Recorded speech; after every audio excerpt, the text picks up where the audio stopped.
Today మన simple recipe వచ్చేసి ఉల్లికాడల పులుసు. అదేనండి, ఉల్లి చేసే మేలు తల్లి చేయదు అంటారు కదా. ఉల్లికాడల్లో సల్ఫర్, విటమిన్ సి సమృద్ధిగా ఉంటాయి. ఇవి మన ఆరోగ్యానికి ఎంతో మంచిదండి. ముందుగా ప్యాన్లో ఆయిల్, పచ్చిమిర్చి, ఆనియన్స్, జీరా, సరసాలు వేసి ఫ్రై చేయాలి. ఇది బాగా ఫ్రై అయ్యాక అల్లం వెల్లుల్లి దంచుకొని ఆ పేస్ట్ని కూడా ఫ్రై చేసుకుందాం. ఇది బాగా ఫ్రై అయ్యాక టొమాటోని యాడ్ చేసుకుందాం. టొమాటో బాగా మగ్గాక ముందుగా మనం శుభ్రం చేసుకున్న ఉల్లికాడల్ని టొమాటో ఫ్రై అయింది కదా అందులో వేసుకుందాం. వేసాక తగినంత ఉప్పు వేసి కలిపి మగ్గనిద్దాం.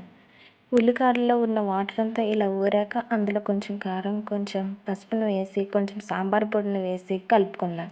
ముందుగా నానబెట్టిన చింతపండు రసం తీసి మనం ఉల్లికాడల్లో యాడ్ చేసుకోవాలి. మనకు ఎంత సరిపడిందో అంత పులుపునే చూసుకుంటూ మిగతాది వాటర్ యాడ్ చేసుకొని ఉప్పు, కారం అన్నీ సరిపోయేలాగా చూసుకోవాలి. అంతే, బాయ్.